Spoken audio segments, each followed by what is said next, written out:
সকলেই আমাকে বলেছেন যে সমাজসেবা যখন যাবেন আপনার প্রত্যেকটা মানুষই প্রায় বারবার করে বলেছে, আমাকে বলেছে, আমাদেরকে বলেছে, যেহেতু আমরা মারা যাওয়া উনি যখন যাবেন স্যার আমরা বলে যাতে পারি। এটা মনের টান না দেখলে কি বলবো, মুক্তিযোদ্ধার সন্তানরা আমাদের বার্তা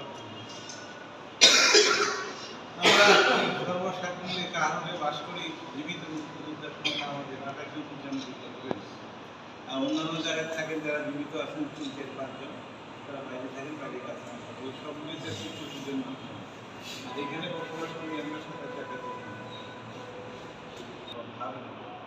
আগামী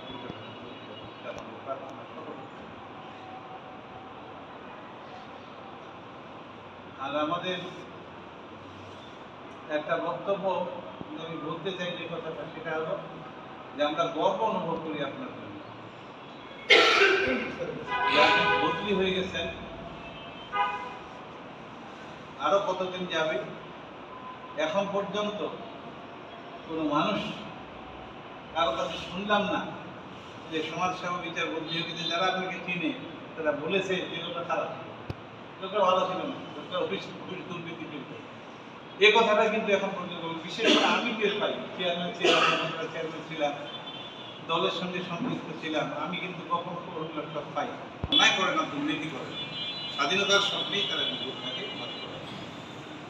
তোমার মুক্তিযোদ্ধার সঙ্গে ধৈর্য ধরো, উনানব্বই উনি ইচ্ছে করলে একটা উপজেলায় বছরই লক্ষ লক্ষ টাকা ইনকাম করতে পারে।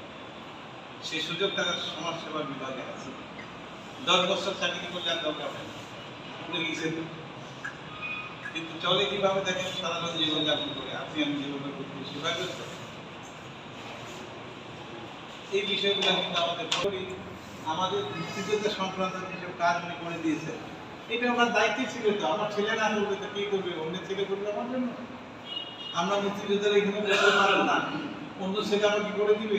আমার ছেলেই তো আমাকে করে দিবে, সেই তো করে দিচ্ছে নারে তো এটা হতো না।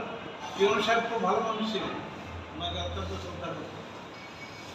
বর্তমান পিয়নের সঙ্গে আমি কথা বলছি, বৃহস্পতিবার একবার রাতে ফোন দিলাম পাইনি, শুক্রবারে 9টায় স্বাধীনতার সঙ্গে কথা বললাম ওনার সঙ্গে। কথা বলে বললাম যে ফোন দিতে উনি বললেন যে মুরব্বী আসসালামু আলাইকুম, কেমন আছেন আপনি, আপনাকে কথা বলতে চাইছিলাম। আমি বললাম যে আমি ফোন দিলাম, আমাদের যে রাজু সাহেব ওই সমাজসেবা অফিসে চলে গেছেন। তো হ্যাঁ উনি চলে গেছেন, হ্যাঁ ভালো মানুষ। তো এইভাবে কথা বলতে আমরা তো ওনার সঙ্গে কাকে বলবো, আমাদের খুবই উপকার করছে উনি। একটু একসঙ্গে বলবো না, বসে একটু আমরা কথাবার্তা বলবো, শুভেচ্ছা বিনিময় করবো। আপনি কি আমাকে একটু সময় দিতে পারবেন আগের শনিবার? তিনি অত্যন্ত বিনয়ের সঙ্গে বললেন কথাটা, এবং এইভাবে বললেন যে মুরব্বী আপনি তো সবই বোঝেন, যেভাবে আমি চলতেছি আমার বাচ্চা এবং সব কিছুই আপনি জানেন আমার মনে হয়। এই সময়টার ভিতর আমি আর একটা সময় দিতে পারবো না, ভাবতে নিচ্ছি। আপনি না তো জানাবেন, আমার দোয়া থাকবে, শুভেচ্ছা থাকবে। আমি খুব খুশি হয়ে গেলাম শুনেছি একদম ভালো বিদায়। সমাজসেবা অফিসারের সঙ্গে আমার কথা হয়েছে, কিলোমিটার চল্লিশ যেমন ভাবে আপনি বললেন, উনি আমার চেয়েও ভালো মানুষ, আমার কাছে টেলিভিশন পাই, আমি কিন্তু খুবই খুশি, কল্পনাই করা যায় না। আমি যেটা মনে করতেছি রাজনীতি বুঝিয়ে আমার মোটামুটি সবাই আছি আমরা, ভালো লাগলো, সুন্দর লাগলো। আমরা দোয়া করি পরস্পরের জন্য যেটা আমরা চলতে পারি। আর যে কথাটা আপনাদের বলেছিলাম, মানুষ যেই ভাবুক না কেন, আমি মুক্তিযুদ্ধ করছি একটা আদর্শকে সামনে রেখে। একটু আগে সালাউদ্দিনের ছবিটা আমি দেখেন, আপনাদের বললাম এই গল্পটা আমরা এখানে বলেছি যে বাঘে ছিঁড়ে খাচ্ছে, কিন্তু পাকিস্তান জিন্দাবাদ বললো না সালাউদ্দিন। মা যখন বাঘটা থেকে ধরলো, ইতিহাসটাই বাঘ যখন ঢুকাই দিল, বাঘটা ধরে ফেললো, মা মা চিৎকার করতেছে, আল্লাহ চিৎকার করতেছে। খান বলতেছে তাকে, এই বাঘের খাতায় ঢুকাই দেওয়া হয়, এই সালাউদ্দিন তোমরা বলো পাকিস্তান জিন্দাবাদ। সালাউদ্দিন বলতেছে না, জয় বাংলা। এই থেকে মুক্তি দিতে। এবং আগে বলছিলাম আপনার জয় বাংলা স্লোগান কিন্তু আওয়ামী লীগের স্লোগান। আওয়ামী লীগ এটাকে চিন্তাই করে তাদের স্লোগান বানাই দিছে, ফলে আমরা এখন জয় বাংলা বললে মানুষ আমাকে আওয়ামী লীগ বলে। এখন যদি আমি নাবি যদি জয় বাংলা স্লোগান দিই তাহলে প্রেসিডেন্ট সাহেব আওয়ামী লীগ হচ্ছে না। এমন বেকায়দা কইছি আমরা, না পারি বলতে না পারি আওয়ামী লীগটা চিন্তাই করি না। আওয়ামী লীগের গঠনতন্ত্রের কথা জয় বাংলা বলা নেই। বঙ্গবন্ধু শেখ মুজিবুর রহমান অগ্নিঝরা আন্দোলন 1969 সালে যখন ছাত্ররা আমরা শুরু করলাম, গন্ডায় গন্ডায় ছাত্র যখন রাজপথে আমরা রক্ত দিয়ে রঞ্জিত করে দিলাম 1970 সালে, সেই সময় তার পরবর্তীতে বঙ্গবন্ধুকে যখন বের করে আনা হল, স্বাধীনতা যুদ্ধ যখন তিনি ঘোষণা করলেন, তিনি বলেছেন, এবং এই শব্দটা মুক্তিযুদ্ধে আমরা ব্যবহার করছি। আপনার মনে নাই জয় বাংলা স্লোগান শুনলে আপনার রক্তটা গরম হয়ে উঠবে? এটা তো আপনার মনে থাকার কথা। আপনি ট্রেনিং এ জয় বাংলা বলেছেন, এটা আপনার স্লোগান। জয় বাংলা মানে বাংলার জয় হোক, বাঙালির জয় হোক, এই বিষয়গুলো কিন্তু আছে। এখানে যদি না বলতে গিয়ে কেউ মনে করে যে আমি রাজনীতি করি, রাজনীতি করি, কিন্তু বুঝতে হবে নিশ্চয় শেখ হাসিনা দায়ী হতে পারে তার কুশাসনের জন্য, বঙ্গবন্ধু দায়ী হতে পারে না, অসম্ভব। মৌলানা ভাসানী দায়ী হতে পারে না, মৌলানা তর্কবাগী দায়ী হতে পারে না।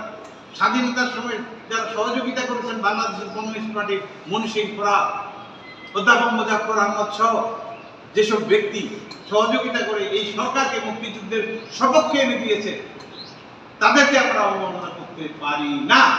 এবং আমি এখনো বলছি, এই সব লোকের অবমাননা যদি হয়, সন্তানরা শুনো, প্রতিবাদ করবে তোমরা, রাজনৈতিক কারণে স্বাভাবিক একজন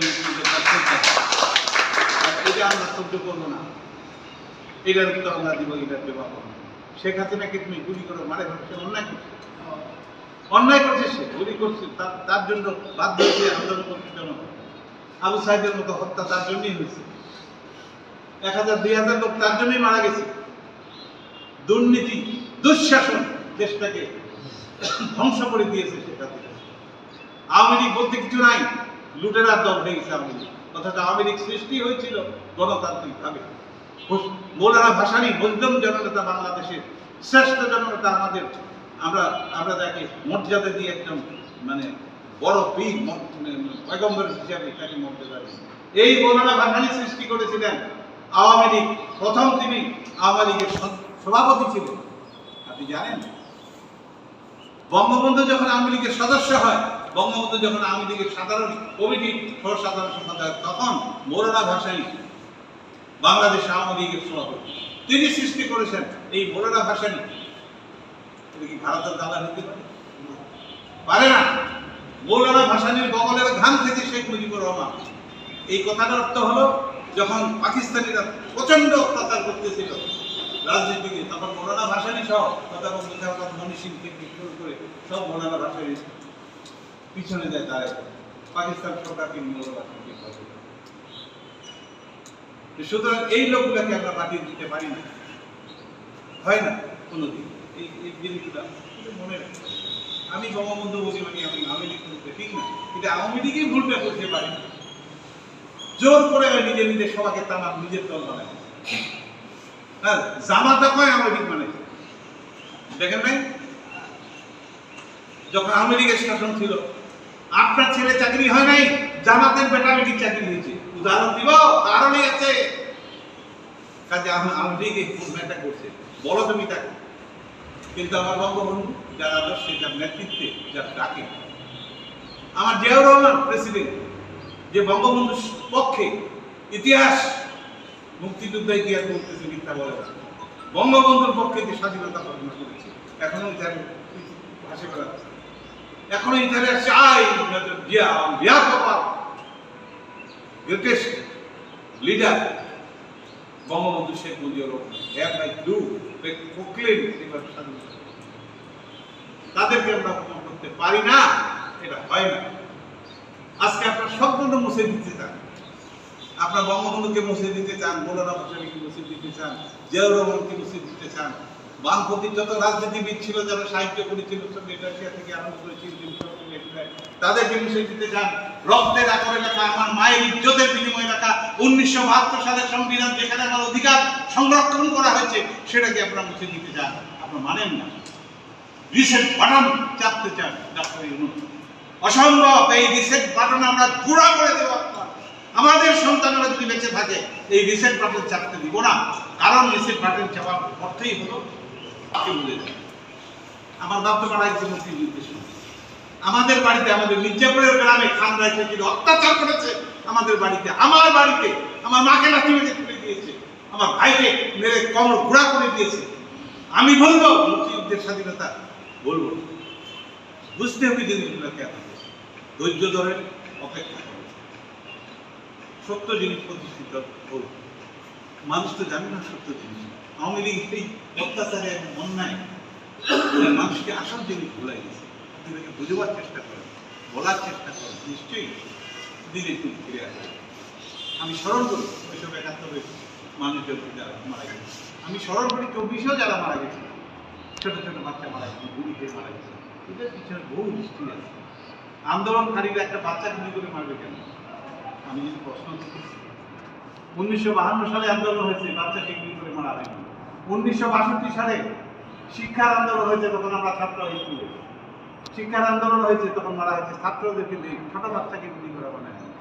1966 সালে আন্দোলন হয়েছে 6 দফার জন্য, বড় মানুষকে মারা হয়েছে, কোনো বাচ্চা সেদিনকে মারা যায়। 1969 সালে গণ অভ্যুত্থান হয়েছে, যে অভ্যুত্থানে লৌহ মানব আইয়ুব খান পদত্যাগ করতে পারি হয়েছে। আমাদের শত শত ছাত্র বাচ্চা কিন্তু মারা যায়। কিন্তু এবার দুধের শিশু গুলি লেগে মারা গেল, ইতিহাসটা কি? যারা আন্দোলনকারী তারা কি এই বাচ্চাটাকে মারতে গেছে? কি ইতিহাস আছে? ইতিহাসে কিনা এই জিনিসগুলো বুঝতে হবে। এটা রাজনীতি নয়, এটা হলো বাস্তবতা, এটা ইতিহাস। দেশটা ভালো হোক, সুন্দর হোক, এটা আমরা আশা করি। নির্বাচন একটা হতেই হবে। নির্বাচনের বিরোধিতা যারা করে তারা ভালো কাজটা করতেছে। আমার পরিষ্কার, নির্বাচন না হলে আপনি দিবেন কার হাতে দেশটা? আমাদের কথা হলো একটাই, ডাক্তার ইউনূস সরকারকে মহাজনী করে করে এত কেন বেশি মানে কাজ করতেছে, এটা আমি বুঝলাম না জিনিস। আরে বাবা, আপনি আসছেন, বিপ্লবী করে আসছেন, আপনি একটা সুষ্ঠু নির্বাচন দেন। যেমন নির্বাচনকে চুরি রাখাতে না করতে পারে, ভোট কিনতে না করতে পারে, আইন শৃঙ্খলা পরিস্থিতি আপনি ভালো রাখেন, আর একটা ভোট দিয়ে যারা নির্বাচিত হয়ে আসতেছে তাদের হাতে আপনি ক্ষমতা ছেড়ে দেন। এখন ওই লোকটা যদি মুন্সি হয়, সালাম দিব। ওই লোকটা যদি টিকি ধরে আসে, নমস্কার দিব। ওই লোকটা যদি বাইবেল নিয়ে আসে, তাকে ধন্যবাদ দিব, তাকে ভোটের কথা বলবো, কারণ সে নির্বাচিত করবে। তাকে আমি মানব। আপনি ছেড়ে দেন, দিয়ে দেখেন কি হয়। কোথায় 72 সংবিধান, কোথায় জুলাই, কোথায় অমুক তমুক, কিচ্ছু নাই এগুলোর ভিতরে। আমাদেরকে তুলে দিন। আমি বক্তব্য শেষ করছি। বক্তব্য শেষে সবার দোয়া কামনা করছি। আপনারা অসুস্থ, আমি ব্যক্তিগতভাবে অসুস্থ। ফান্ডামেন্টাল একটা জিনিসই আমার অসুস্থ, আমি জানি না এটা বক্তব্য করার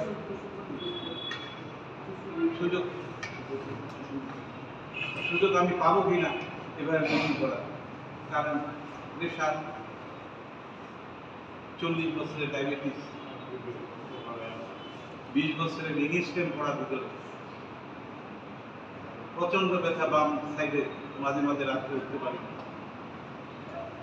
চোখে কম দেখি, 2 চোখে ফ্লেক্সো গ্যালারি কি অপারেশন বলে করছি, চোখ কথা বলতেছি না চোখে। এবং শেষ পর্যায়ে এসে আমার 74 বছরের গিন্নি, আমার জীবন সঙ্গী, ক্যান্সারের সঙ্গে লড়তেছে। এই অবস্থায় আজকে আমার ভাই মোজাম্মেদের স্ত্রী উনি বললেন, মা বাঁকা হয়ে গেছে। এই প্রত্যেক দোয়ারে, প্রত্যেক পরিবারই আপনাদের অসুস্থ করেন, আমরা পরস্পরের জন্য দোয়া করি। এবং আমার শেষ কথাটা হলো, মুক্তিযুদ্ধ নিজের ইজ্জত, সম্মান, সংগ্রাম যদি রাখতে চাই, আমরা এক হয়ে থাকতে হবে। এবং এক হয়ে থাকার জন্য আমার আল্লাহ আমাদেরকে শেষ সুযোগ থেকে এই প্রার্থনা করি।